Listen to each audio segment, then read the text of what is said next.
Oh, it's being live streamed. Thank you for telling me. I'm sat in front of all of my Discworld books. All right, let me figure out how to switch it back over real quick. I've got all my boring books next to me and a photo album. Let's move the photo album. That's fine. You're live now. Everything's fine. No, we'll see. So or anyway, replay that very moment. Oh no. Okay, well, it won't let me switch over. Cool. We're just gonna figure it out as we go. Anyway, it'll be okay. We can sort it out. Yeah, it'll be fine. So anyway, we're live. This is a new thing that we're testing out. We've been talking about doing some kind of collaboration for ages now, and are finally making it happen. So I'm Dungeon Master Rick from Hammer of the Gods, and I'm here with my friend. Would you like to introduce yourself? Yeah, I'm Ellie. I am everywhere as Pleasure Nerd. My pronouns are she, her. As you might be able to tell from my accent, I'm from the UK, specifically England. And yeah, I'm a digital artist. I love fantasy, love Dungeons and Dragons, and just making up characters and finding out ways to hurt them. And just I want to pummel them emotionally. Yeah. I'm like, you know what, how can I break down this character and then not rebuild them, just let them rot, you know. The fun thing. Fine. Yeah, it's fine, everything's fine. So yeah, that's actually what we're going to do today, is we're going to talk about some characters. I guess maybe we could build some characters while we're doing this too. Absolutely. So, yeah, me actually get my D&D Beyond, which not sponsored, but you know. I've got the old classic way with the books. Yeah. So I'm trying to learn about all of the like technological things, the Roll20s and D&D Beyond. I really only ever used D&D Beyond to make a character sheet, and then I never did anything else with it. Well, like for a long time, that's the only thing I ever used that for. But I'm so used to, you know, the pen and paper method more than anything. That's still my preference. But now I play so much with people who are not anywhere near me that I've had to learn and adapt. Yeah. Well, so the game with my partner, I use a mixture of a PDF or PDF. We don't all pronounce it PDF, by the way. This is just my own habit. I was going to say that is a new one I've never heard before, but yeah, whatever works. Me with PDFs, and also Excel spreadsheets, because for that game I've got a Furbolg, and I really wanted to pay attention to the amount of stuff he was holding. Like I wanted to figure out weight, because apparently I wanted to suffer. Yeah, I normally try to avoid encumbrance at all costs, which is probably not great. I did look for the Tomb of Horrors character I made recently. I looked at the weight and it was over 100 pounds, which I'm not a mathematician at all, so I don't know what that translates to in non-American measurements. In good old metric. Let me look it up. Whilst we're here. Let's do some math while we're having this conversation. I do art. I can't do maths. Well, no, that's a lie. I used to be able to do maths, and I was very good at it. And then I decided to lose that skill. As one does. Yeah, I'm terrible at mental arithmetic. I do that thing where I try and make tens. So when I add, so say it's like 16 plus 17, I try and fit them into 10 categories, and then whatever's left. Oh, you lost me. A very unusual. Too many numbers there. You lost me.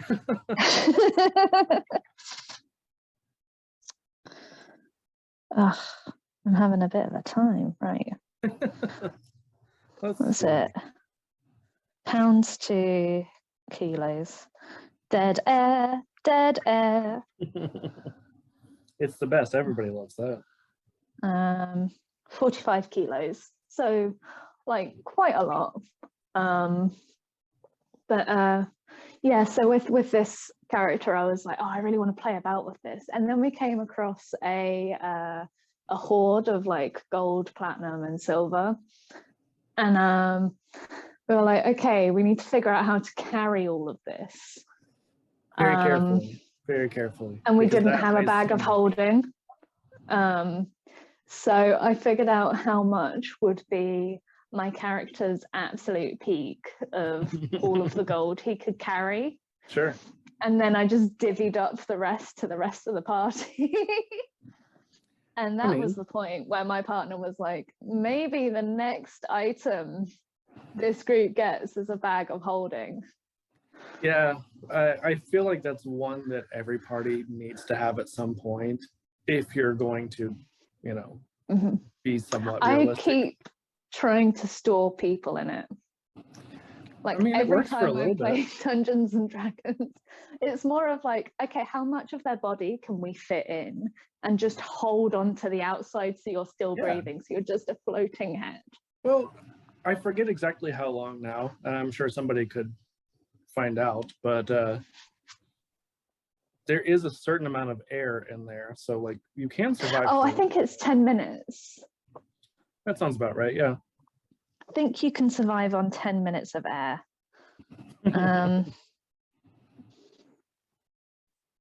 And then you're fucked. Yeah. But yeah, so that's how I play, and then a couple of the other players use physical sheets. I've also played on Roll20 with a friend, and that was very interesting because she didn't know how to run it and kept asking me to do it. Yeah, that would be me using Roll20 for sure. So that made that quite interesting. What else? Yeah, I mean, I'm not gonna lie, the online D&D Beyond, I tend to use for finding spells when I can't be bothered to look them up in the book. That does make sense. My biggest complaint about it, and I'm not gonna, you know, just make this a whole bitch stream about We're character creating, and by that we mean complaining. Yes, as one does for sure. My biggest complaint though is like I have a lot of the 5e books in physical form, but I do not want to spend $30 American roughly to buy all of like each one again. Yeah, to buy just like the PDF of it to have available on D&D Beyond. I know that they're trying to do something to kind of mediate that now that I think Wizards. I think all new books you get a code with it. Yeah, which, you know, that's better than nothing, I guess, but that still means all the other ones I have to go back. Still sucks if you've got all the books from previous. This Absolutely. Isn't all the books. I indicated like it was. It's not. We have a different room with all the books. But it's a lot of books. Yeah. And like, so, if you'd already got them before they started doing that. Right. I don't even know. I haven't looked. I just got Spelljammer and Radiant Citadel recently, and I don't know if they had codes or not. So I'll have to find that out. Hopefully. Yeah. That would be very disappointing if they don't, but anyway. So what do we want to make today? What kind of character are we going to make?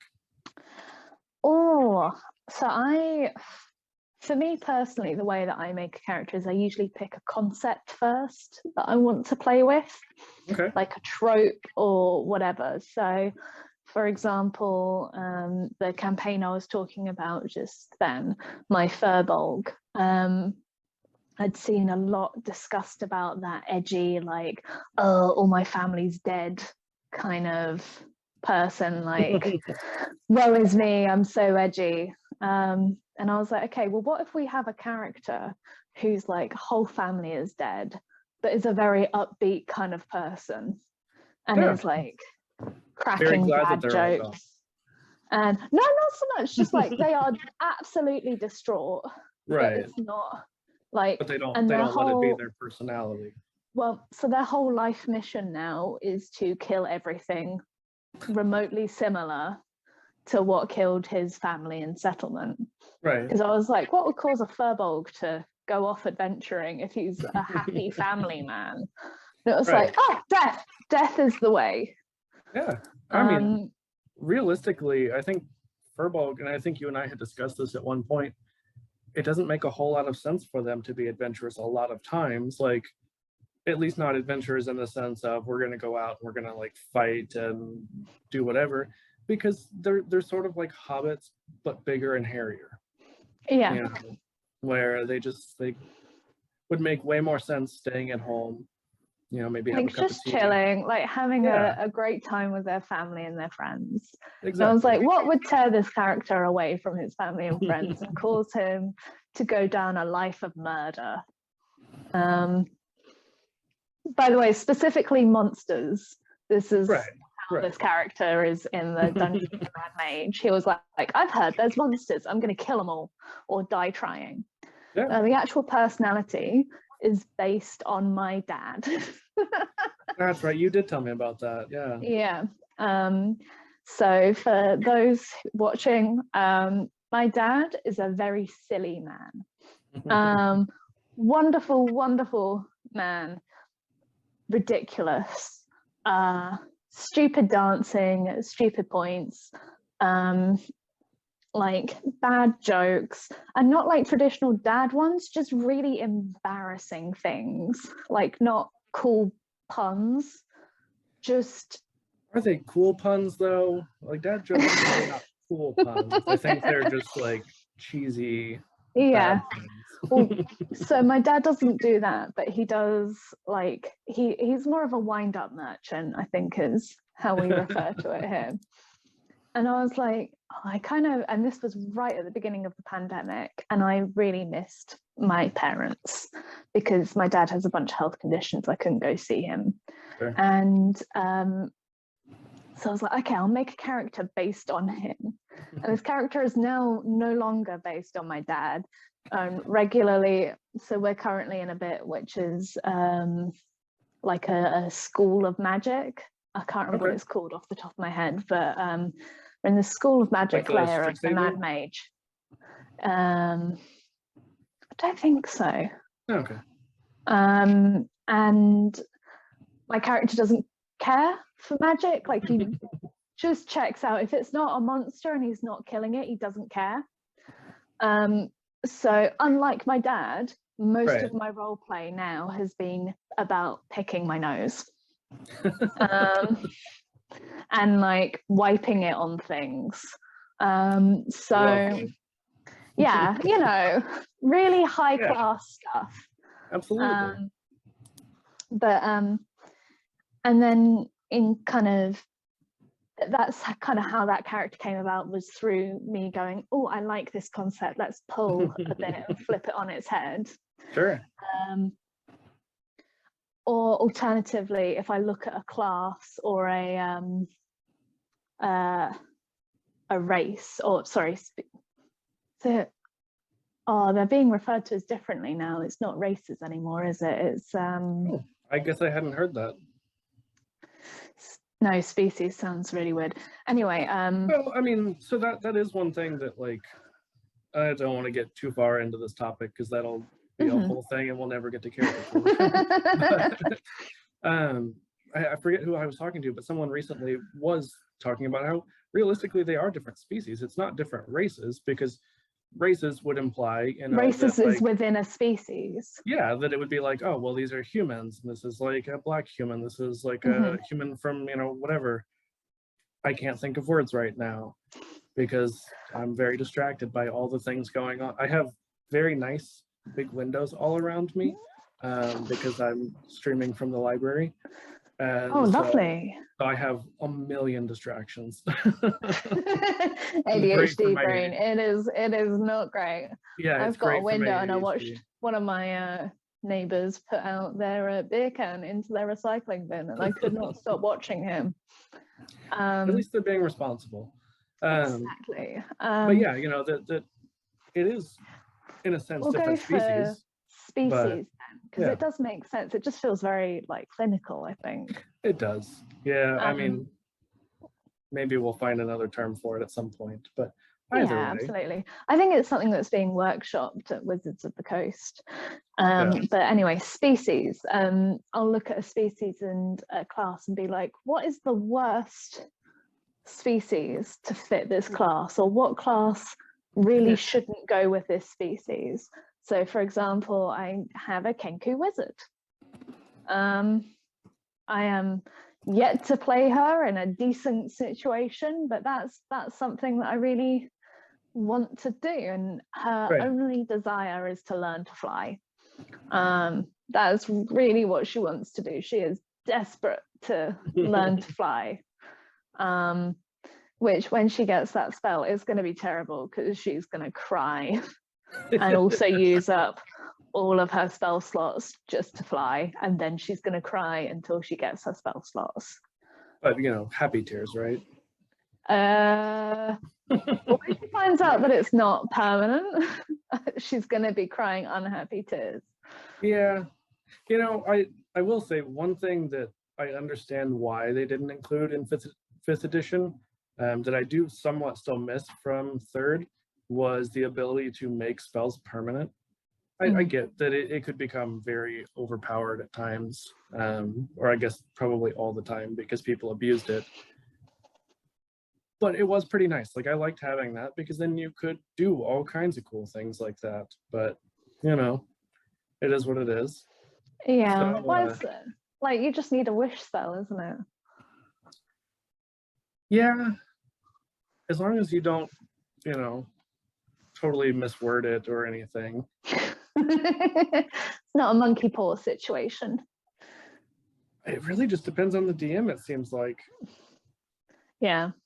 And I mean, also, I guess the wish spell is a little bit easier. You know, the wording does mention that it could be misinterpreted. It's not as bad as like dealing with a djinn. No. Then you're pretty much just Then you've got to really over, spell it out and really figure out what you want. Yeah, and take it way too literally. So have you seen What We Do in the Shadows? Oh yeah. There's been a recent in the recent series, there's a djinn, and one of the spells is like, I want a bigger penis. And they kind of Guillermo and Nandor are like trying to figure out how to word this wish in a way that would actually give him a bigger penis instead of like reducing the size of everyone else's penis. That's fantastic. So yeah, that's kind of ingrained in my brain at the moment. Right. I just immediately go back to a recent session of ours that we streamed where Tim's character, and I bring this up also because he was in chat just a minute ago, where Tim's character had a wish from a djinn and he wished to be level 20, and so I made him float 20 feet in the air. So he didn't specify. I mean, perfect. Yeah, that makes absolute sense. I love that. Goal but achieved, another thing, but another thing that I quite like to do is, yeah, just think of character traits and then how to twist that into a class or make it a foil kind of thing. So I made a paladin that in her past life was a serial killer. Okay. So what kind of trope do we want to start with today? I'm needing to think of some. Yeah, I put it in the chat, but if the chat has any tropes that they particularly enjoy. Or that hate, would be. And then we can just flip it on its head and do something different with it. Ooh, yeah, that would be fun. Let me see. What's a trope that I really don't like? Human fighter. The generic, bland, white male. No, we should probably say I really don't mind, so long as you've got like you play it so that you're not trying to min-max and just be the most Personally, generic person. Personally, I don't mind the generic fighter or even like the generic human fighter, especially like fighter or barbarian are probably the two easiest for a brand new player to really wrap their heads around, especially if they don't have any real RPG experience. Yeah. Or like, for example, one of my players who is just kind of like a sporadic whenever we can get her to come and join us, Jazz, she plays in like some of the little interludes that we do. She doesn't really know a whole lot about like fantasy stuff. The episode that should be coming out today, Tiny Barbarians. Okay. Tiny barbarians. Okay.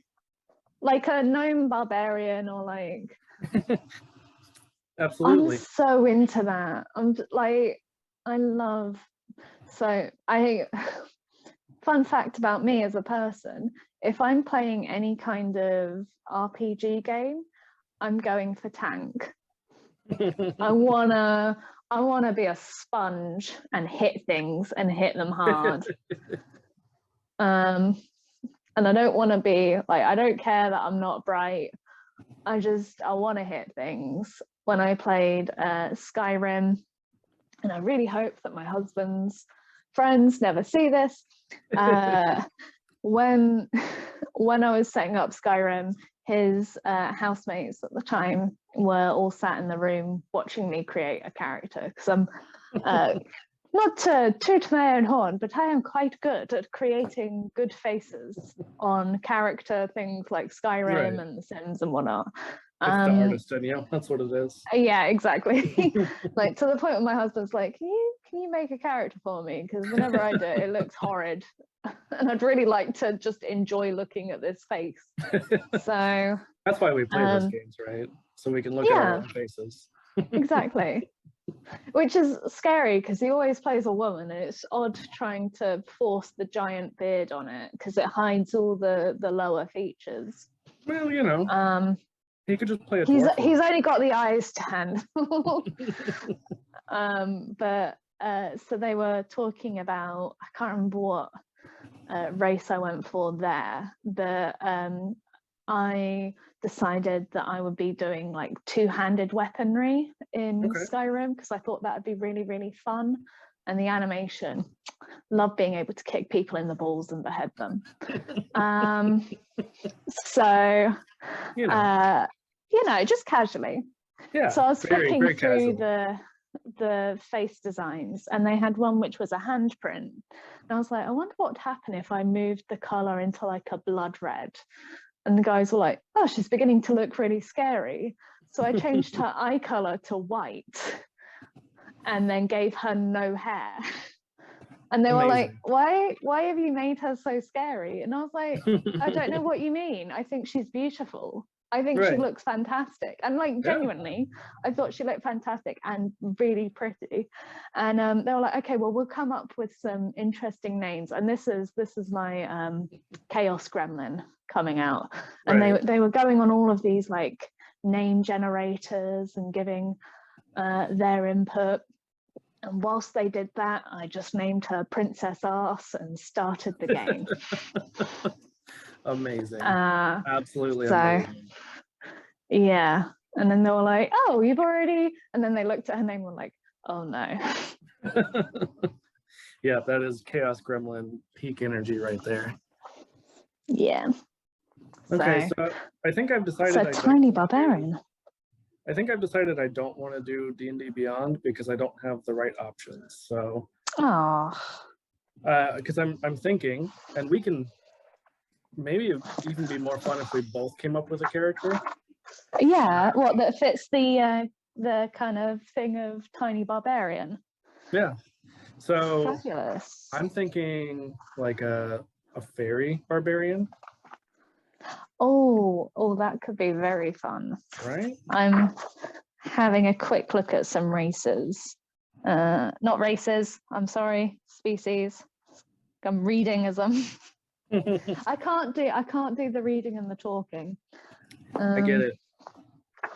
I'm a very basic woman. I tell people all the time at work, because I have to do a lot of like multitasking, that I'm going to just shut up and type for a minute, because otherwise I will get nothing done. So thankfully they usually understand pretty well. That makes sense. I end up distracting everyone. That is okay. That's what we're here for. We are here to be distracted. That's all I end up doing. I am very tempted by the wild magic, but I think that is the chaos gremlin in me being yeah, I was gonna say, what subclass of barbarian? Feel free in chat to let us know what you think. Oh, definitely, yeah. Let us know what kind of stuff you're after.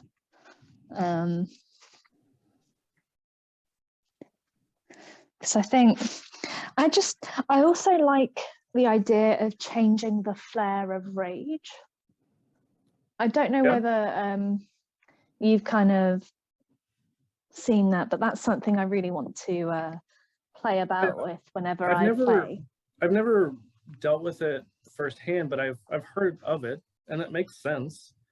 You know, it kind of not to go into spoilers or anything, but it kind of makes me think of like She-Hulk with you know the first episode, how they kind of talk about how like rage looks a lot different for men versus women, and how women frequently have to suppress and control that so that they're not seen any certain type of way. So yeah, I mean, I think that trying to flip this. Well, because imagine you've got like a completely psychotic barbarian who just is like murder hobo, like, and they like who is it? I'm thinking of Team Fortress and I can't remember the character. There's a beefy character that loves fire. Yeah, I've only played a little bit of it, so I don't have a ton. I vaguely remember seeing Chat, this. if you know, let me know, because I can't remember. But I know that there is a character that absolutely like, and just gets so much, like the pyro character, I think. Yeah, absolutely loves fire. And but it's like, okay, well, what if you start a fight in this, like, you know, I'm gonna use my gnome. We'll use my gnome as a little tiny example. I'll use my prop. So my gnome is just a little happy psychotic being, and like, if they realize that they're getting into a fight, imagine if instead of like anger, it's sheer joy. They are like the unhinged. They are like, oh my goodness, this is the best thing. Yeah. And like in their head, it's the equivalent of sunshine and rainbows, and in reality, it's splats and skull fragments. Yeah, like, it's that unhinged chaos gremlin to the extreme. Or like you could go the other extreme of like they get very upset and tearful.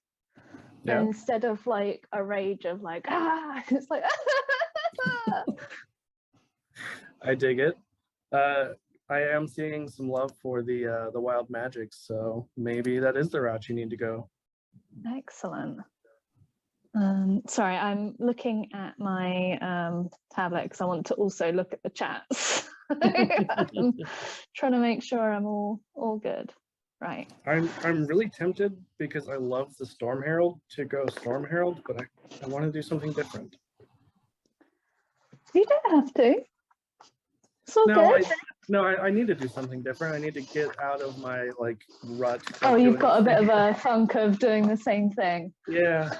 See, I end up building these backlogs of characters, and I'm like, when will my character die? I've got more. Like Theo, my Furbolg, I'm sat here going like, I created a borderline suicidal man. So that when he dies, it does not matter. I have another one in the kind of bank, and my party will not let him die. Yeah, you've got more characters all queued up and ready to go. I'm beginning to feel like my friends are going like, no, we're going to torture her. We're going to make sure that she only gets this one character for the whole of the arc. Yeah, of course. Let's see. Yeah, I'm not familiar with The Path of the Beast, but it's from Tasha, so let's go with that. So Path of Wild Magic, in case anyone here isn't sure of what it is, it's many places in the multiverse abound with beauty, intense emotion, and rampant magic. The Feywild, the upper planes, and the other realms of supernatural power radiate with such forces and can profoundly influence people. As folk of deep feeling, barbarians are especially susceptible to these wild influences, with some being transformed by the magic. These magics fused barbarians walk the path of the wild magic. Elf, Tiefling, Aasimar, and Genasi barbarians often seek this path. We're going for a gnome, so yeah, it's going to be a lot of infused wild magic in a tiny person. I'm here for it. Do you have magic. Do you have the Path of the Beast handy in Tasha's? Path of the Beast, yeah. Barbarians who walk the path of the beast draw their rage from a bestial spark burning within their souls. That beast bursts forth in the throes of rage. I'm glad that was rage and not passion. Physically transforming the barbarian. Definitely better with rage than passion. That could be a character. It could just be. So in love with everything that it transforms in the battlefield. It's like, I want to kiss you, and just hits you. Yeah, you know what? I think that's what my that's bard, isn't it? I think that's what I'm gonna do for my Fey barbarian though. Yeah. just super into everyone. It's like, I love you so much, I want to see the inside of you on your outside. That reminds me of did you ever watch Buffy? First, until the werewolf died, and then I was like, and now I don't care. I have a thing for gingers, chat, so I loved Oz. I mean, problematic aspects of Joss Whedon aside, Buffy is definitely one of those shows that it hasn't aged perfectly, but I still love it a lot, just for nostalgia. But there was a villain called Adam, I think a couple seasons after Oz had died, who was like this mishmash of human, demon, and like cyborg, and did not have any real memories or anything. And yeah, he was going about like killing people and demons because he wanted to see them inside. So it reminds me a little bit of that, but like emotionless version. So I want the happy version of like, let me see what you look like on the inside. You're so hot. I want to see what you look like on your inside. Oh my God. No, it's like Hellraiser. It's like Pinhead. Yeah. The second paragraph of this is, such a barbarian might be inhabited by a primal spirit or be descended from shapeshifters. You can choose the origin of your feral might. I was like, feral might. Feral might, or determine it by rolling the origin of the beast table, which is one of your parents is a lycanthrope, and you've inherited some of their curse. Or you are descended from an archdruid and inherited the ability to partially change shape. That makes a lot of sense. A Fey spirit gifted you with the ability to adopt different bestial aspects, or an ancient animal spirit dwells deep within you, allowing you to walk this path. The Fey spirit of I am a Fey. Yeah, Fey spirit of like, dude, it's my heritage.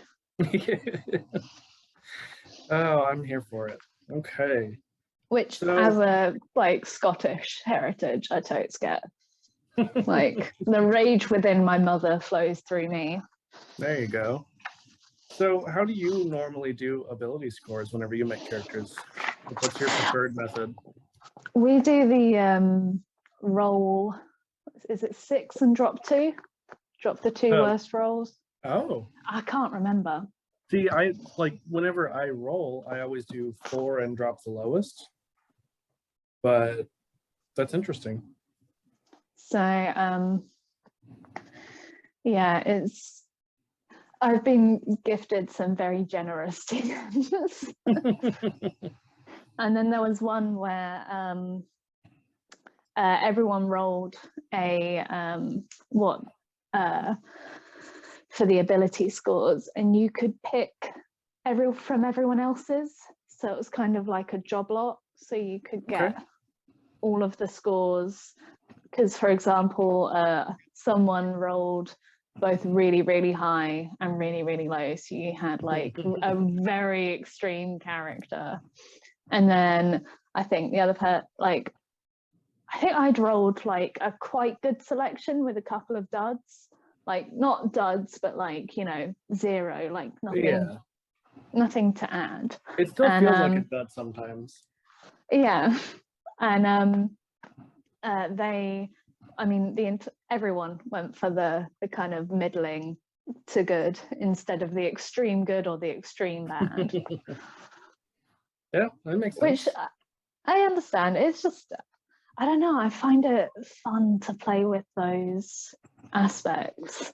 Right. Like, so I'm going to keep bringing up my Firbolg. I'm so sorry, guys.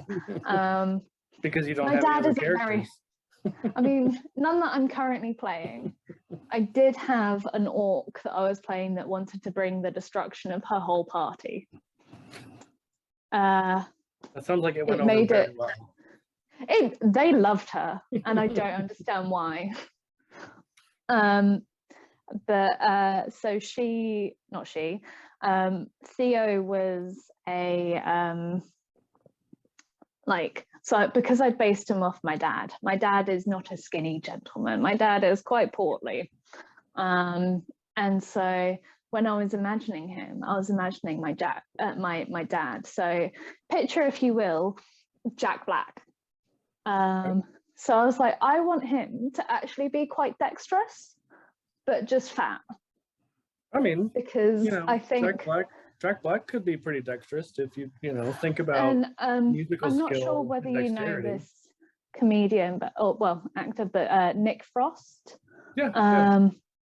From you might not know this reference, Spaced or Shaun of the Dead and all of that. Shaun of the Dead. I have heard of Spaced. I've just never seen it. But and I think he's Nick quite Frost, dexterous. Didn't Nick Frost do some stuff in Doctor Who as well, like some small parts? Yes, I think so. Yeah. Nick Frost is quite a agile. Like, he did a show that was based on dancing, and he did a really good job, and he did all the dancing himself. Nice. So I didn't want to sort of.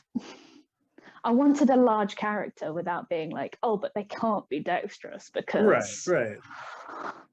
Well, like I was saying, I mean, if you think about it, musical skill, especially something like guitar, that requires a lot of dexterity. It's not quite the agile, but I mean, if you ever see Jack Black in any kind of performance, he is all over the place, high energy. Leaping everywhere. You've also got Meatloaf, who was a very, very physical performer. He was. And the whole theatrics of it all. So I do love Meatloaf.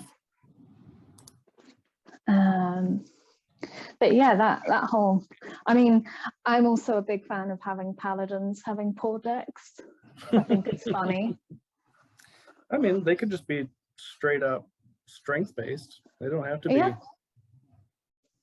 I mean, isn't paladin strength or charisma? Those are their key. I mean, I could see, I tend to, even for martial classes, I tend to prefer dex over strength, just because I feel like it's more flexible. Number one, depending on your armor, it adds to your AC. And number two, I Mhm. like finesse weapons a lot better than just like the smash type stuff. Yeah.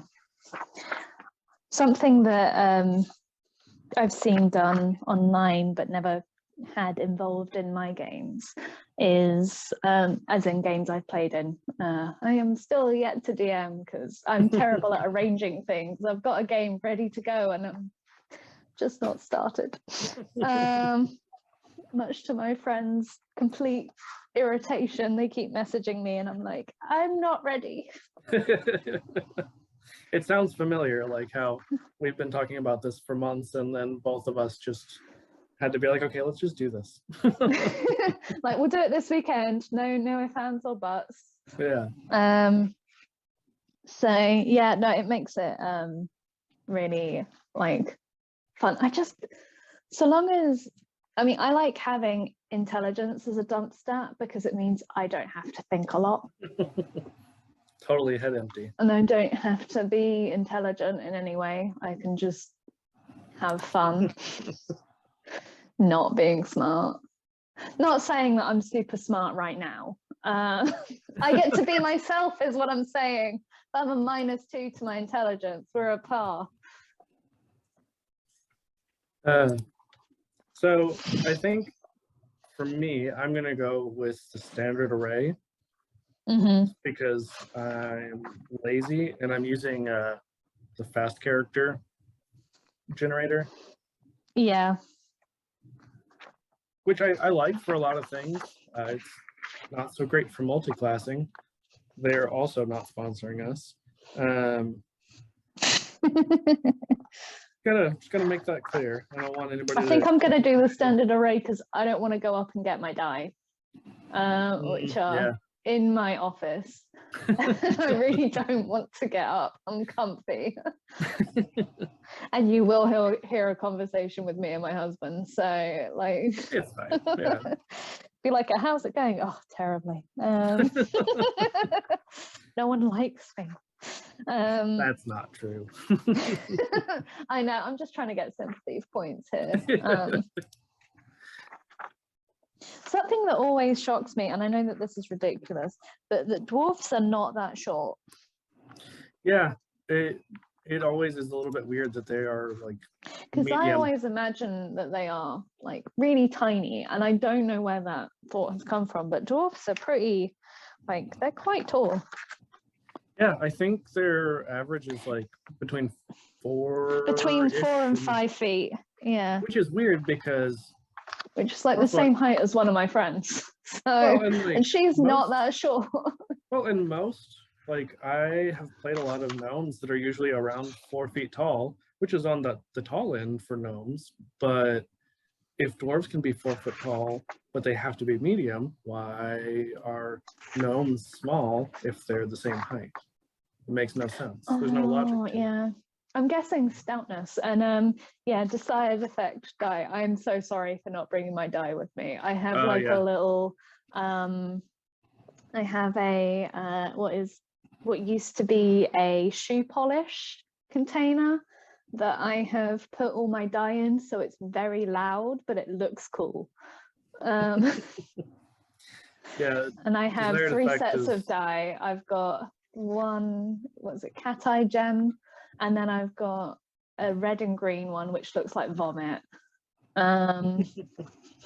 It's a disgusting set of die. I need new die is really what that is.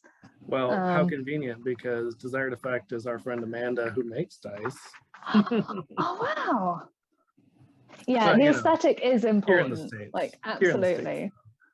I don't know what shipping is like to the UK, but I assume it's kind of atrocious. Yeah. Yeah. No, it's more I keep seeing beautiful sets of die and I'm stopping myself because I was like, I've got 3 sets already. If I get more, I will be a dice goblin.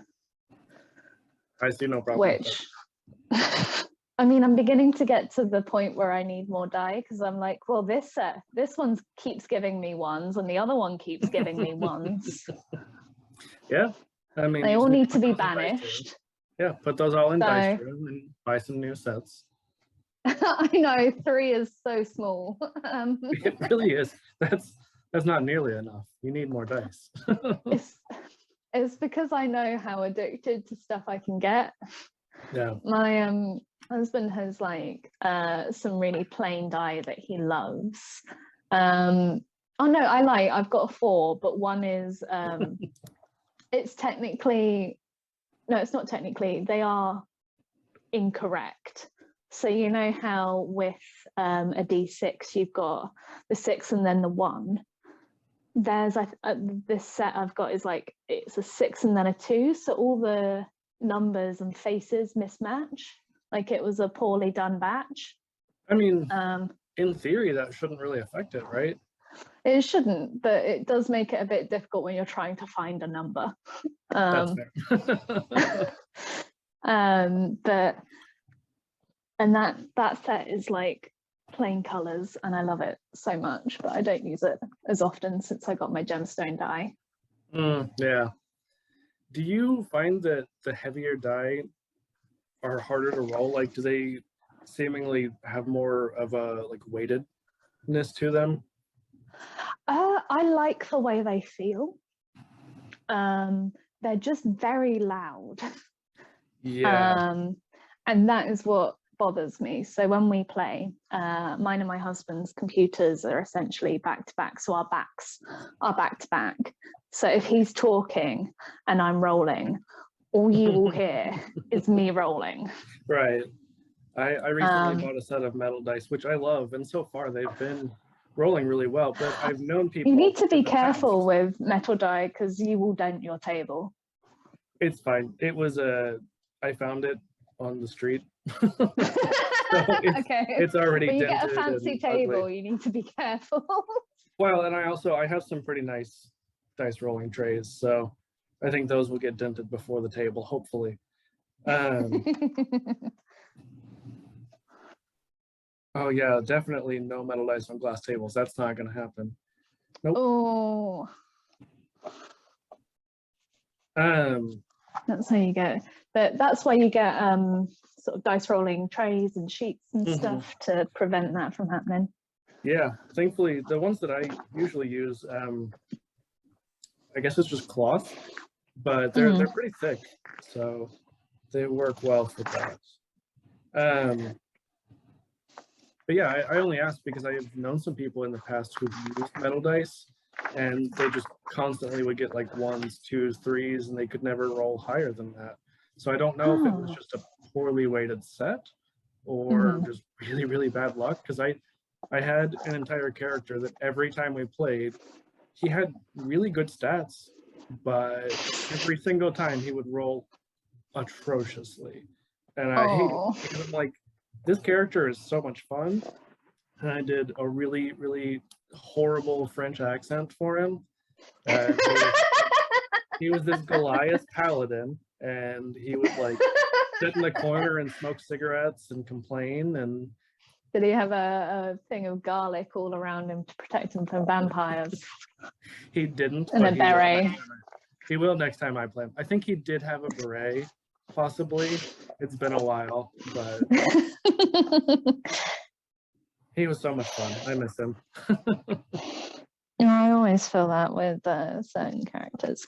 And then I've got some characters where I'm like, die in the hole that you came from. Like, I don't want to play you no more. Goodbye. Right. Let's see. You were not fun. This was a terrible choice. So I think for my barbarian, I'm going to do Dex as the highest.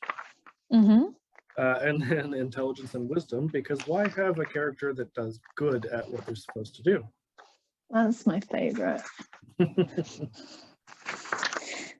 I mean, maybe get the barbarian to talk his way into fights.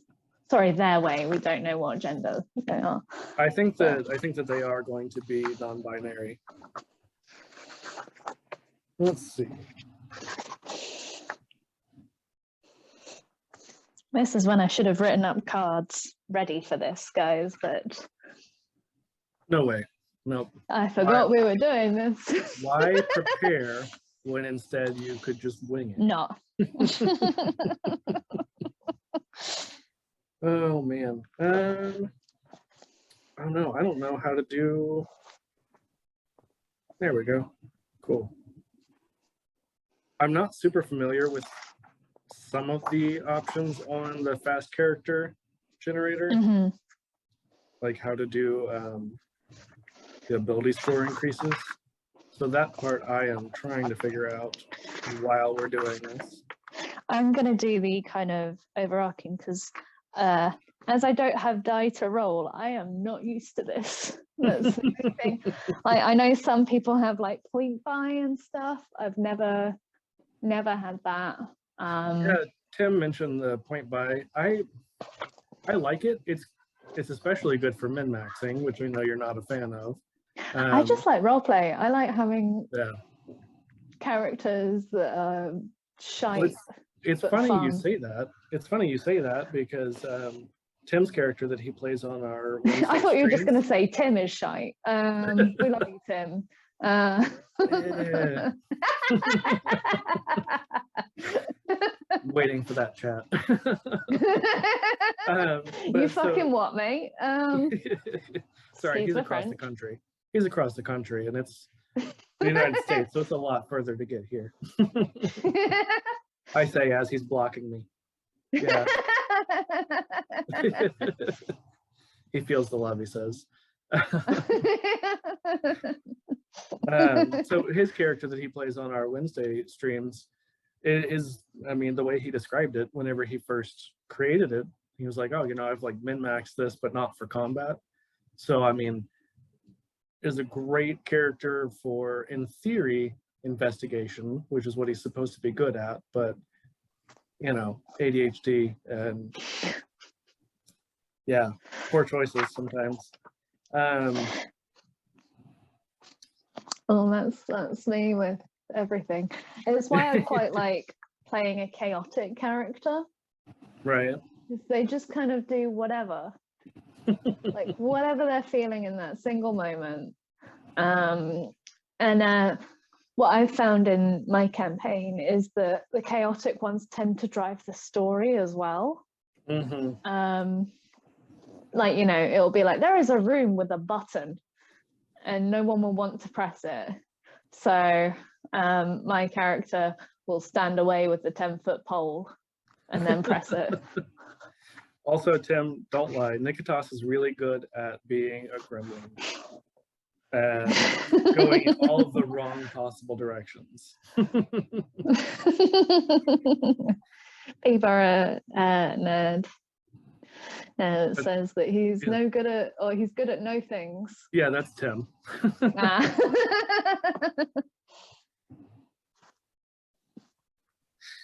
I'm just looking up some alternative barbarian paths because I like to see the path not walked. I mean, I do like the wild magic. I think that's a pretty good option. I love the fact that there's the possibility of turning anyone into a fern. Yeah. Like absolutely. If I could have had that in my last job, I just wish every day. And if nothing else, a fireball would have appeared in my office and it still would have improved the office. Yeah. I mean, it reminds me a lot of Douglas Adams, to go back to that. Good old Douglas Adams. Oh. To be fair, it is, yeah, I guess a mixture of Pratchett and Adams. They never did any kind of collaboration, did they? Because that would have been fantastic. No, it was Neil Gaiman. He did a lot of collaborations with. I still have yet to crack open Good Omens. I need to. I just haven't gotten to it. I feel so much like, even though I know the ending and everything, I get so much anxiety reading it. Because I'm like, the end of the world. Oh no, poor decisions by an angel and a demon. I mean, I'm here for it. I did finally start watching The Sandman though, so there's that. I have not done that yet, but then I also need to watch Stranger Things. So Yeah. Have you watched any of Stranger Things? I've watched a bunch of people's death scenes. Amazing. It's the most important parts. Yeah. And then Eddie, because I thought he was hot. Yeah. YouTube compilation of him, because I'm a thing for metalheads. It turns out. I think that's what I was thinking of, because we have talked a lot about Eddie. Yeah.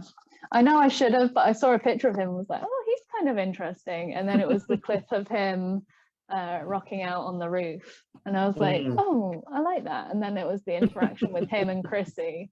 I was like, this is adorable. This is Stranger Things, though. One or both of them are going to die.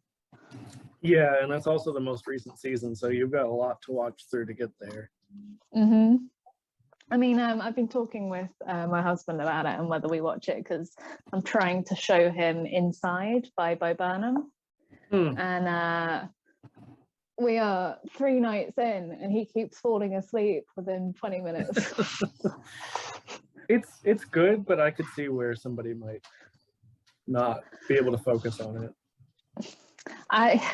So I feel like it's an excuse, because he used to be able to watch Key and Peele, and he can't watch Bo Burnham. My dude, like, he still finds it funny when he's awake, but right. I could see where Key and Peele is a little bit more quick on the laughs, so I could see where maybe it's just like that kind of almost ADHD thing of it's more engaging. Sorry, I've just found a delightful contradiction. So in Xanathar's Guide to Everything, let's get the shine off. There is a bit where you can roll for personal totems, tattoos, and superstitions. Okay. I was just reading through the superstitions because I was thinking, like, oh, this will be fun.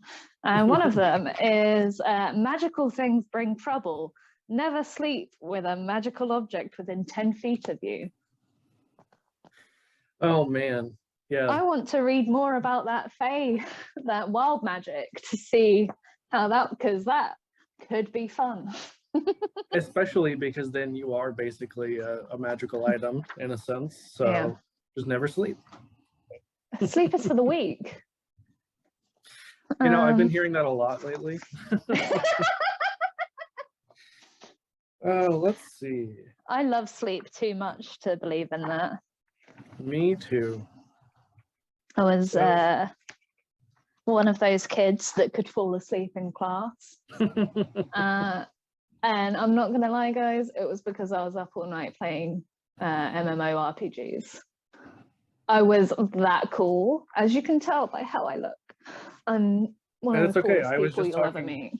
I was just talking with Tim earlier about his addiction/obsession with World of Warcraft. So I nearly went to World of Warcraft. I played one called Star Wars Galaxies. Again, because I'm super cool.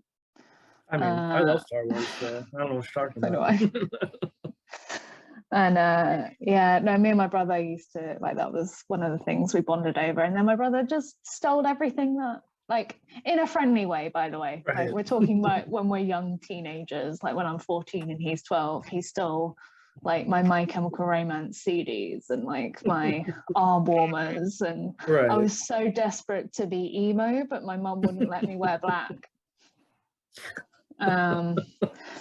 That's amazing. I love that. Yeah. So if I have lots of contradictions in my personality, I'm going to blame my parents. As one does, absolutely. So I think because I want to, already do the subclass, and because I really like using feats, I think I'm going to start my character at level 4 and do the optional feat at first level, even though they're not human. I don't care. I'm just going to do it. But I don't know what I should do for my second feat. So I want a barbarian that's scared of magic to have the wild magic subclass, and I want their rage to look like terror. That would make sense, especially because, like, if their rage causes magical things to happen. Exactly. Yeah. And they are just freaking the fuck out every time. Like, you know, I'm hoping that we would have like a wizard in the party for this particular barbarian to then freak out every battle. That's a good point. Or you know, just every time they rage, they freak out. That's a pretty good one too. Because I'm just trying to read the parts that come with it. So like magic awareness, which is as an action, you can open your awareness to the presence of concentrated magic until the end of your next turn. Sorry, just like the idea of someone being scared of it.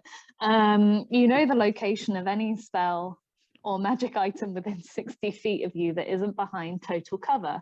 When you sense a spell, you learn which school of magic it belongs to. You can use this feature a number of times equal to your proficiency bonus, and you regain all expended uses after a long rest, which is delightful. Then Wild Surge, which is magical energy roiling inside you, sometimes erupts from you. When you enter your rage, roll on the wild magic table to determine a magical effect. If the effect requires a saving throw, the DC is 9 plus, like blah, blah, blah, blah. We're talking about narrative here, we don't care. Right. Yeah, this is how I create characters, which is like, okay, cool. So I've figured out the class and the race. How can I twist this to make it very difficult for me to play this character? Because it's more fun that way. Why make it simple? Exactly. Okay. Wild Surge magic. So the magical effects on a D1 is shadowy tendrils lash around you. Each creature of your choice that you see within 30 feet of you must succeed on a Constitution saving throw or take 1d12 necrotic damage. You also gain 1d12 temporary hit points.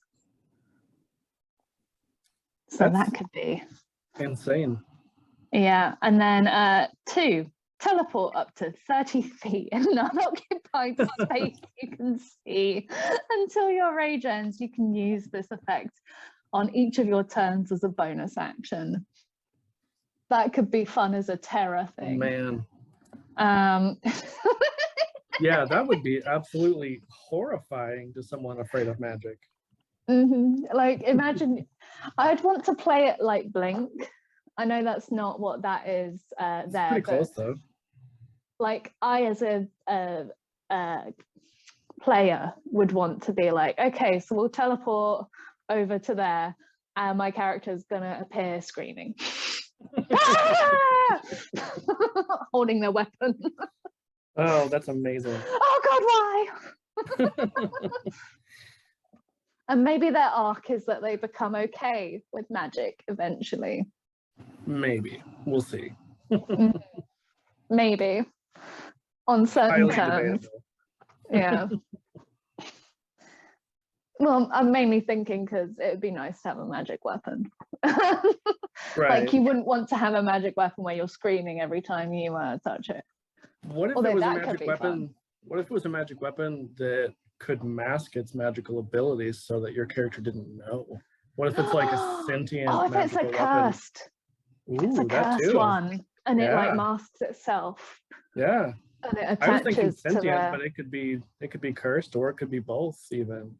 Because I'm trying to think, like, how would a cursed weapon want to attach to someone like that? And you pretend to be a normal weapon. Yeah, that makes perfect sense. I like it.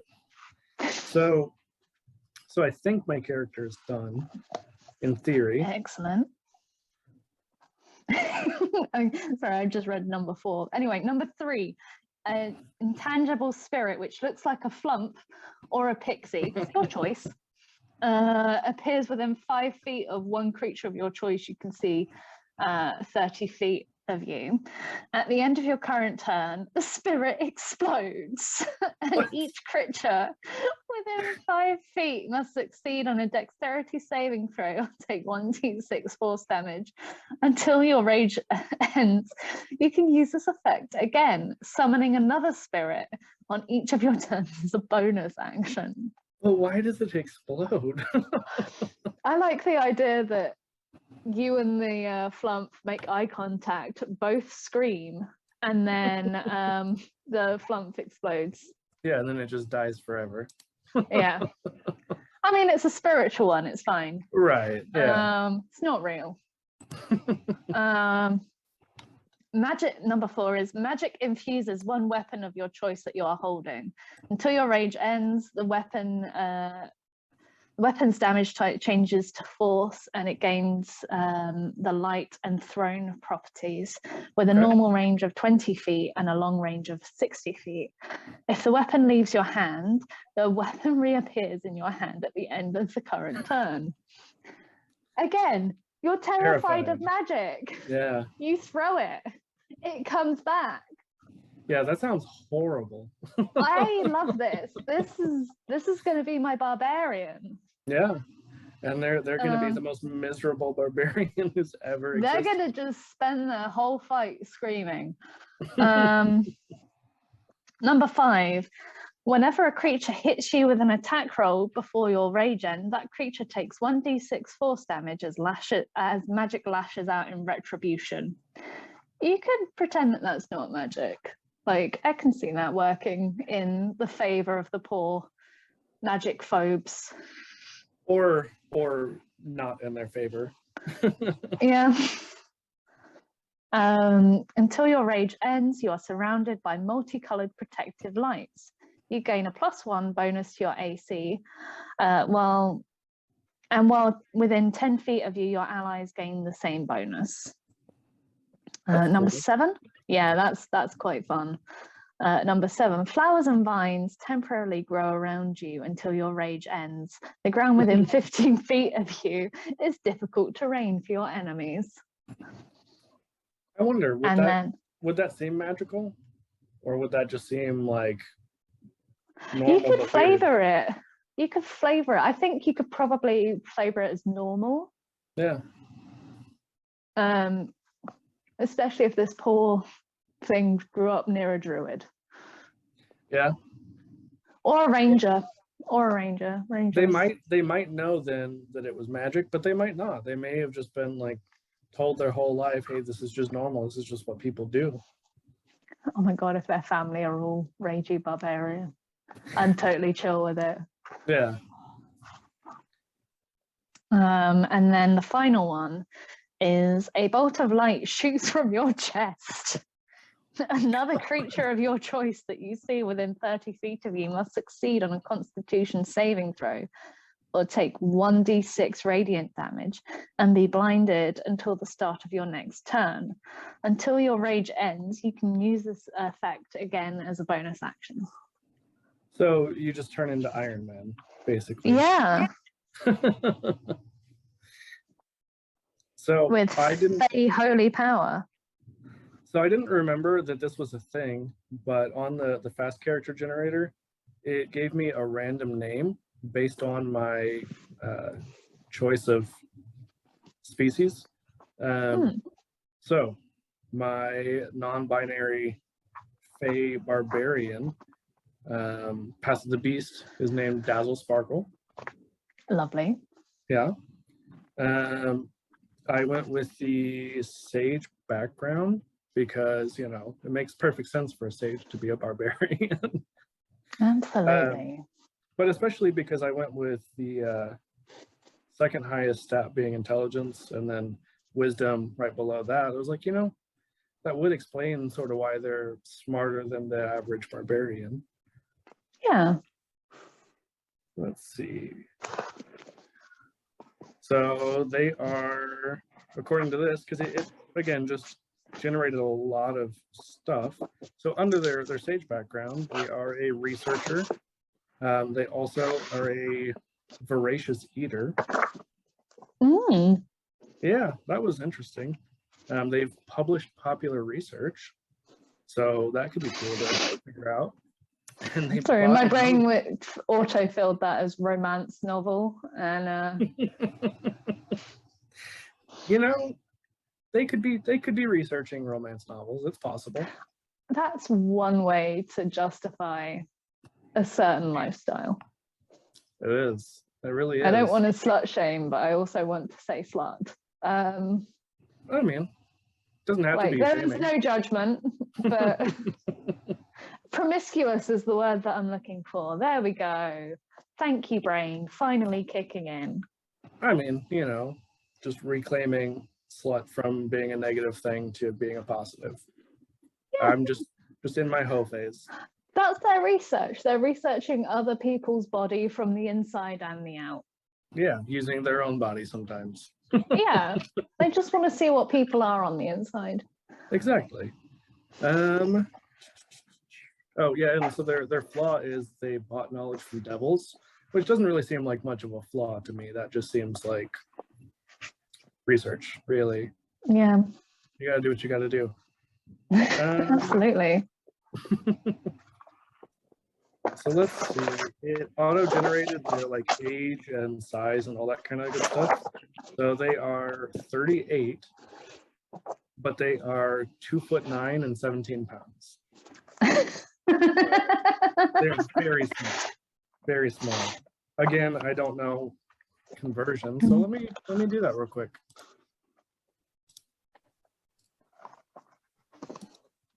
I'm just trying to look up backgrounds because I've been too busy being so excited about someone being scared of magic.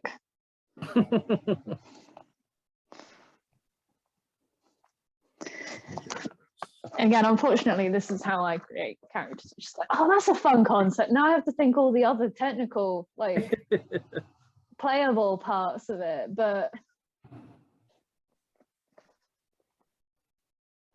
like when I was at school and I made a character that was scared of the color green. I'm sure that went fantastic. So we were supposed to create freaks, and everyone had their own kind of twist. And I made a woman who loved the color green, color pink, and was terrified of the color green. And then later, like if your character was good enough, we then went out with the school to a park to then like act it all out and stuff. Right. So my characters was one of those, and I can't figure out whether it's because the drama teacher wanted to see just a young girl in the middle of a green screaming. Probably.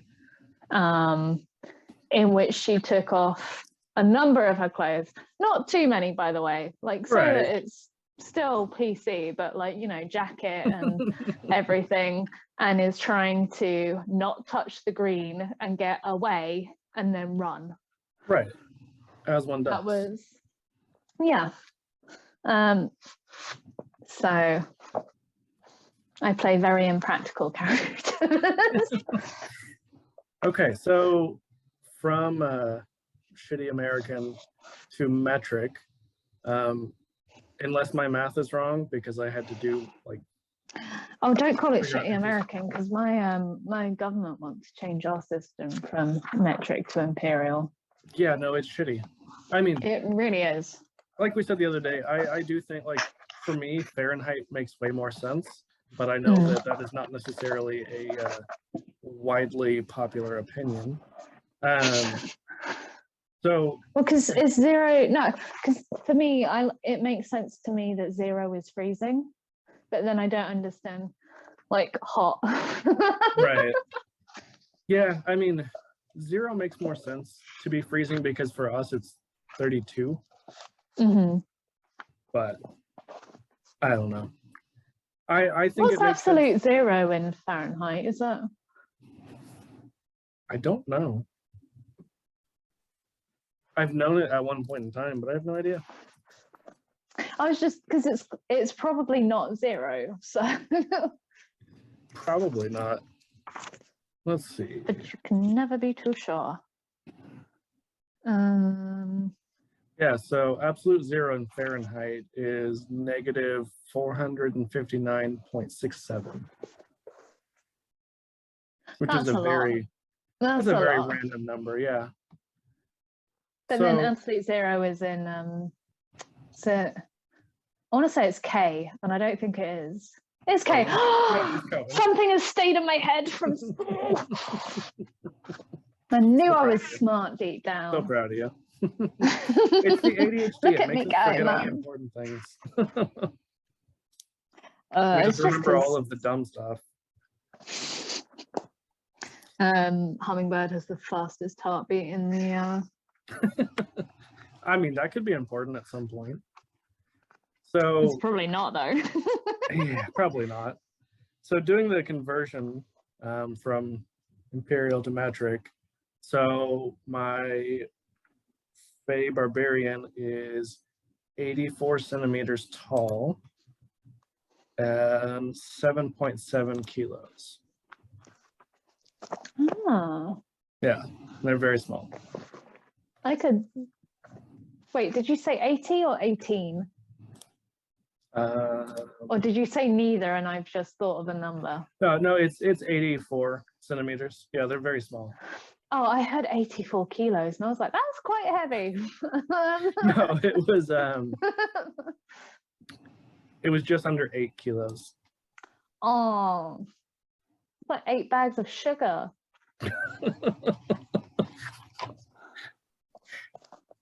Is That's that not how something- you guys do weight? I think of kilos. I mean, in, we sugar will bags.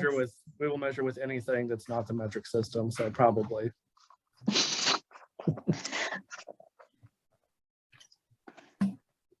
Let's see, what else? What else is important about this little Dazzle Sparkle? I'm just looking at backgrounds to see what makes sense. And out of the standard ones from Player's Handbook, Outlander is the only one that would make sense as to why they're so scared of magic. And it would also make sense why they would, associate it with like druids or rangers or even barbarians. I feel like I've got the temper of a barbarian, IRL.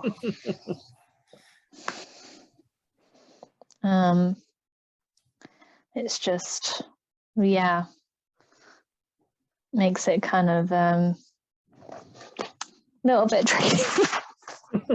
But I've been led to believe that is ADHD in women. They tend to have shorter fuses. Interesting. I wonder why that is. I think it's so a lot of women, I believe, present as I am not any, just as a disclaimer, I am not any authority on ADHD. This is Other just than from as what someone I've who has it. heard and I can remember, Right. which is not much. Which is that women often present as inattentive instead of hyperactive. Yeah. And part of the impulsivity tends to present as losing our temper a lot more. Which, makes sense. Again, not that I'm an authority necessarily either, but, Yeah. In my studies in psychology, which at least I do have a degree in. I don't have any degree. I'm a dummy. Nah, it doesn't make you a dummy. It means you didn't, well, I didn't actually, you spend guys- 21K on because Yeah, I that's was how gonna much it would say. have been from. So my mum graduated the year before I would have gone to university. Right. My mum went as a mature Sure. student. She only needed to pay 9 grand in total for this further education. I would have had Right. to have paid 9 grand a year. Mm. And I was like, for the same course, no way. And also, I was never going to beat my mum. My mum got a distinction and a principal's commendation in art. I could never beat that. Right. Like Yeah. the whole reason you go to university is to show up your family, right? So I mean, on my dad's side, I'm the second person to go to university. So oh, that's fantastic. Yeah. So I mean, I I'm know. showing them up already. My dad's side, I think majority of them, but my dad went to university, and my mum, her brother went to uni, and I don't even know what he does. I don't know what my family do. I only know what Yeah, my parents that's do. Not So, important. They're your parents. That's what they do. yeah. I mean, it took me many years to find out what their real names were. It wasn't mum or dad. Weirdly. It's so weird because they'd be Yeah. like, "Who's Lynn?" Or like, you know, "Can you give me Lynn?" And I'm like, "Who's Lynn?" You're There's like, I've never mum. heard that name in my life. Yeah, Yeah, she's called Mum. exactly. And then Dad I mean, started calling her Lynn, and I was like, "Oh, that's my mother's name." I can't help but think of Bob's Burgers now. My mum has a much shorter fuse than Lynn. Oh, that's funny. Sorry, So- I've just found that you can have magic tattoos or like that there's a page dedicated to them, Was which that is in fun. Tasha's? Yeah. Because I know before we got on stream, we were talking a little bit about Eberron, and that's one of the things that I really liked from Eberron were their like I think they were called like house signs or something like that. Oh, I'm sure wow. I'm sure chat will correct me on that, but yeah, that Tasha's had come through and they had taken the lore from Eberron out of it, because realistically the Eberron has great lore, but it doesn't translate well to other worlds sometimes, because like all of the marks, that's what they were. You know, the marks all had a lot of lore behind them. Like you had to belong to a certain house to get a certain mark that would give you certain abilities. Mm-hmm. And unless you wanted to just play an Eberron, a lot of times that didn't make a whole lot of sense unless you just homebrewed it and totally took all that aspect out. So I like that Tasha's came through and made that a little bit more accessible. I think it was Tasha's that was like, you can flavor your spells. And it was like, people haven't been doing this. I mean, they don't use the word flavor, but Right.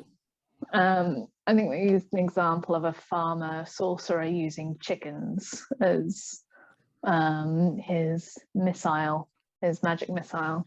Yes, I do remember that now. Yeah. And I remember thinking like, wait, people have not been doing this? Yeah, I mean, something like that doesn't actually affect the spell in any way, shape, or form, other than it just helps your brain just like the mental imagine it. image. Yeah. Yeah. And And like it that's makes the so much more whole sense. fun of it. Yeah. And like, you know, if we're talking about like a magical farmer, right? Why would you not chase off a fox with magic missile that looks like chickens? Why would you not? You know. Absolutely. I mean, there's so much like flavoring that I enjoy doing with that kind of stuff. Just, you know, I'm trying to think of one. It's the one where the floor gets all tangled, and I can't remember it. It's a ranger and Entangled? druid spell. Might be Entangled? entangled. Yeah. Yeah. I apparently deep down know what it is. But so that requires like an arrow, I believe, to be shot. And the way that I like flavoring it is that the vines, like the arrow splits and becomes like vines into the ground and everything. And I like giving a mental picture of things. Right. Because that's how my brain works in order to remember something. So that actually makes me think something that came up on stream. A lot of times I kind of ignore spell components other than, you know, like Revivify needing certain things, because a lot of times they just don't make sense to me. I think it was Charm Person maybe that Tim mentioned. It was either that or Friends. One of them, that one of the requirements for the spell in the actual rules as written of it is you have to put makeup on your character. Like you have a little bit of makeup and you put it on your character as you're casting the spell, which makes no sense. Like I get that you would probably do it out of sight, but if you are like, I've had people who just casting it like, yeah, like in I've had their people who face. just try to do it, and I normally am just like, that's fine. But after he pointed that out, it's like, oh well, realistically, you can't do that subtly, especially I think especially you like possibly could if you've got it on your hands. So I'm thinking like blush. If you yeah. put blush on your hands, you like sneeze. You've got Yeah. a little red nose from the blush. I think the biggest thing that would have to be shifted for a lot of people's like campaigns, which I think is a good thing to, you know, consider. A lot of times a more male presenting character, most who I've known would not consider, because it's not like the norm in our society for male presenting people to wear makeup. But I think that that is something that absolutely can and should change, you know, that should be a gender neutral thing. Like it shouldn't matter who you are or what you look like. If you want to wear makeup, wear makeup. I mean, men in the media wear makeup. It's just more subtle. Like, I mean, if you watch any interview, it's delightful because they've got like an orange face and like a bright red neck. It's my favorite thing. Yeah, and that's something I never noticed it until I got older, but now anytime I see people just in my daily life who do that, I'm like, wow, I don't know much about makeup, but you need to blend that better because it looks atrocious. And please or just color match better, you know. Well, I mean, a lot of times it's just that like clear line, you know, where they just line of stop doing their demarcation. makeup. Yeah, where like they did all their makeup and then like the jawline, you just see that it stops. And I get that, you know, sometimes people want to look more tan or what have you, but yeah, like you said, color match better maybe, or I don't know. But you know, at the same time, if that's what makes you happy, go for it. Oh, like, I mean, if you want a green face, go for it. Just as long as you're not. I definitely don't mean try that to be and change race, I think is my only caveat with that. Please don't do that. Yeah, that would not be okay. But yeah, aside from that, as long as it's just like makeup and it's just what, you know, you want to do. Yeah. I mean, going back to spell components, some of the warlock stuff is fucking gnarly. Really? Like the actual spell components, it's like the blood of a recently deceased person within the last 12 hours. And you're like, it's a bit specific, mate. Yeah. I mean, it makes sense for a warlock, but it's a bit at the same time, if you think about it, like if you are an adventurer out somewhere in the wild, not anywhere near civilization, how are you going to get that? Like, especially if you're you're fine, but especially like if you're a more good aligned warlock, where are you going to get dead person's blood, like recently dead person's blood? Yeah, exactly.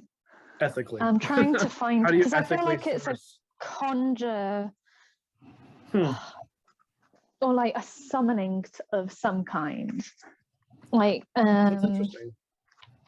Because it came up on a stream that I watched ages ago. This is typical Dungeons and Dragons, where you look at a book for ages. Of course. It's not there. I'm gonna have to look up warlock spells. Yeah. Let's see. Which should be pretty easy. Yep. Right.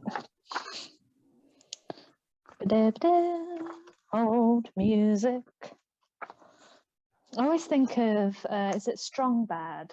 The old, like, there's a bit with Homestar, and it's like he's running a call center and it's just Homestar. Yeah. Old music. I do love Strong Bad. I don't even know how many people know of that. I feel like it's an old internet thing.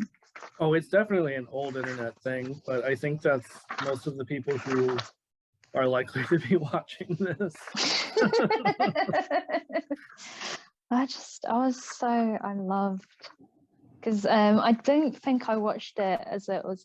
No, I did, because this is me going back through my memory of like, what was I doing at that age? It's because I had an iPod that could play things, and I used to watch it on my way to school, because I had an hour and a half, no, so overall 3-hour journey, the hour and a half one way. Holy crap. Yeah, it sucked. I think it's why I got away with not giving homework in a lot. Do you remember, was this a higher level spell, or? I finally found the bloody page, so I can.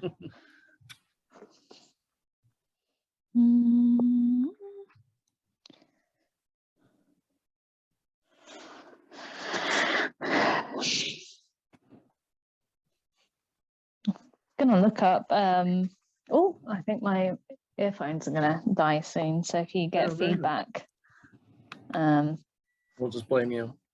Yeah, sauce fan.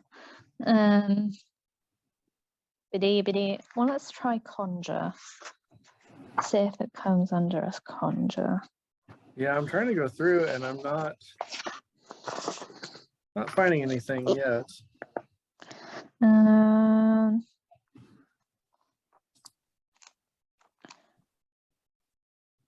Conjure Fey is just somatic. Now I'm just going to go through and see what weird stuff you need. Incense for conjure elemental. Crystal or glass for cone of cold. This is thrilling, guys, I know. Especially as you get to see the top of my head, which I know is my best feature. It's everyone's best part. I mean, what? Okay, so invisibility, for example, is the material component is an eyelash encased in gum arabic. Which that's easily done. I mean, some of these things make a lot of sense, and then others you're just like, who has that? Well, that's like realistically the makeup for whichever spell. I can't remember now, and Tim left, so I don't know exactly what it was, but it makes sense, you know, if you're trying to like charm someone or what have you, it makes sense to try to look better. But at the same time, well, I mean, so for example, mass suggestion, you need a snake's tongue and either a bit of honeycomb or a bit of sweet oil. I think, I mean, snake's tongue makes sense like verbally, but like, who's gonna hunt down a snake and cut out its tongue?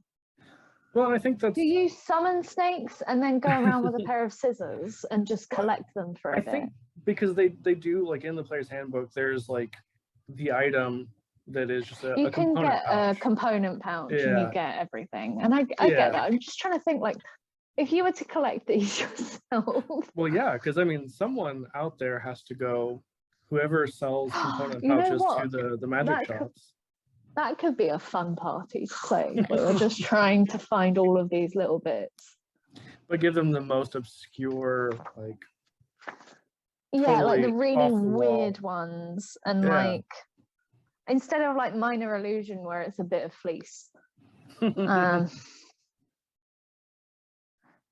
Moonbeam, several seeds of any moon seed plant or and a piece of opalescent feldspar.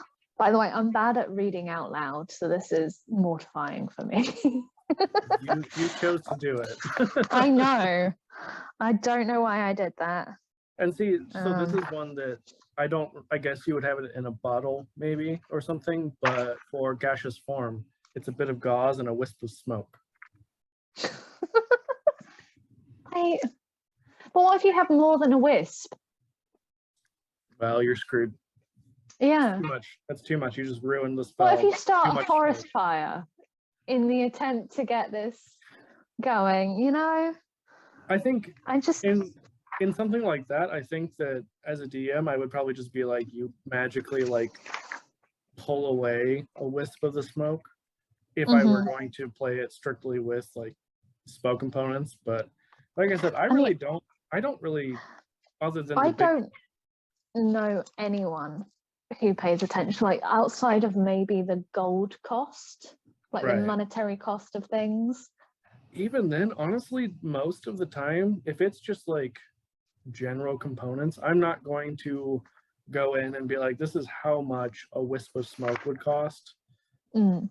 you know, and say like, okay, well, do you have enough wisps of smoke stored in your spell component pouch to be able to cast this? Because to me, that's just not fun. To me, that is like tedious and awful. I mean, something that I really love seeing is when people talk about the the handcastiness Mhm. of what they're doing. Because I mean, obviously you've got the verbal. Right. I had a war cleric who would, and the only reason I made her was to yell abuse at my party members to get them up. Amazing. You Absolutely worthless! You sworn, get up! It's healing word. So they were just a drill sergeant, basically. Yeah, yeah. But she was like a baby. Like she was a little dwarf who really, like she'd just left the thing because we started at level 1. And Right. so she's trying to come into her own. And it's taking so long. And like she's trying to help out, but she's not got the confidence yet.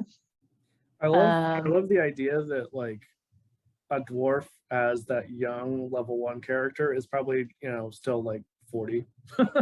Yeah. Just really like naive and fresh-faced in attitude, right, with a glorious big beard. Oh, of course.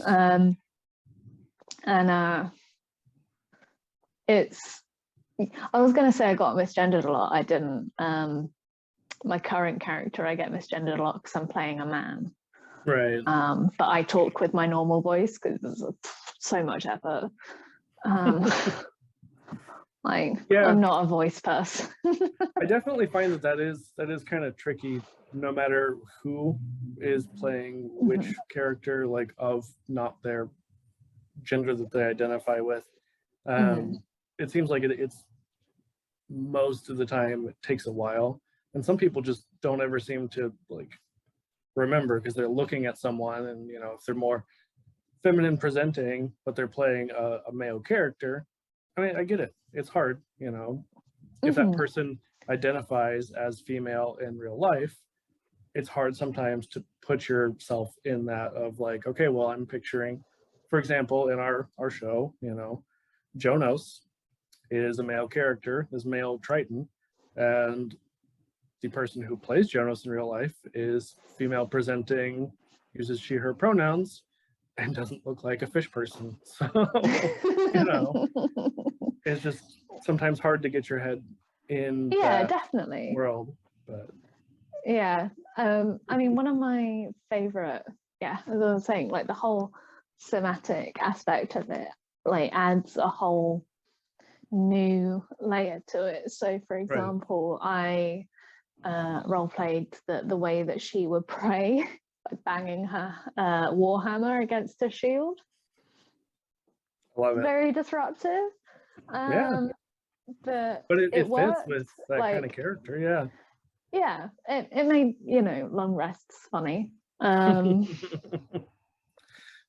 was, I can't remember what show it was from. It wasn't one I ever watched, but I remember seeing clips, especially on Vine back in the day, of the woman who had like, I think it was just 2 pans that she was clanging together and was like, I didn't get any sleep because of you, kind of thing. So like, now I'm not gonna let you guys get any sleep. Yeah. This reminds me of that, like very much that vibe. Yeah. And then what else? Like I had in mind for her, like all of her spells had a certain war aesthetic to them. Right. and like shield and everything would be like a translucent shield. Like I think she had Shield of Faith, Right. that would come up, and that's how I role played that, and I find that to be, in my experience, a really important part of character creation. So for example, this gnome that I'm going to be specking out later on, that has a fear of all magic but is wild magic, or wild magic barbarian. Right.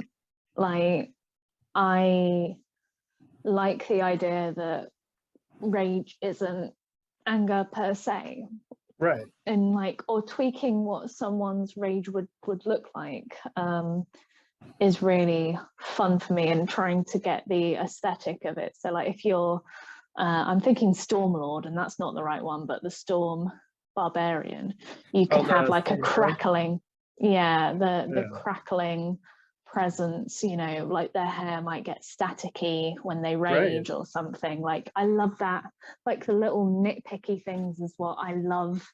And I think because I can't remember, there were a couple of different similar kind of subclasses. I think I'm thinking of the sorcerer. The sorcerer has a some sort of storm, and it has like a few different options under there that I really like.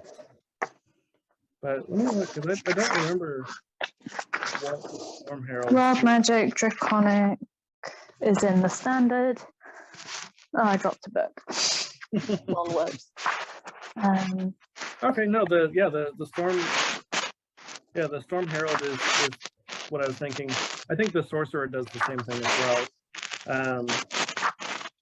I know that there's a cleric class that is Tempest, which could be the same. You could flavor attacks that way, even if it's not, you know, force or lightning damage. Right. You can flavor in my.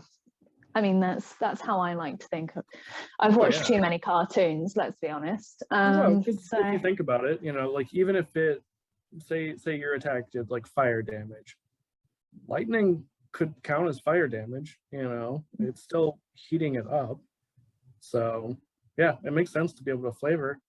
But yeah, what I was thinking, so like at level 3, the Storm Herald Barbarian gets the Storm Aura. So there's like the Desert Aura, the Sea Aura, and the Tundra Aura. And then I know that the Storm Sorcerer has something similar as well, where like they've got a couple of different options. But yeah, I mean, I love that. I think that it's really cool to have those different options. Yeah, and I find trying to, I mean, like with your character, of trying to see what they look like from the inside. Right. Just having a single thing like that, for me, makes character creation so fun. Absolutely. You find a small, like, the absolute first character I ever made was a gnome bard.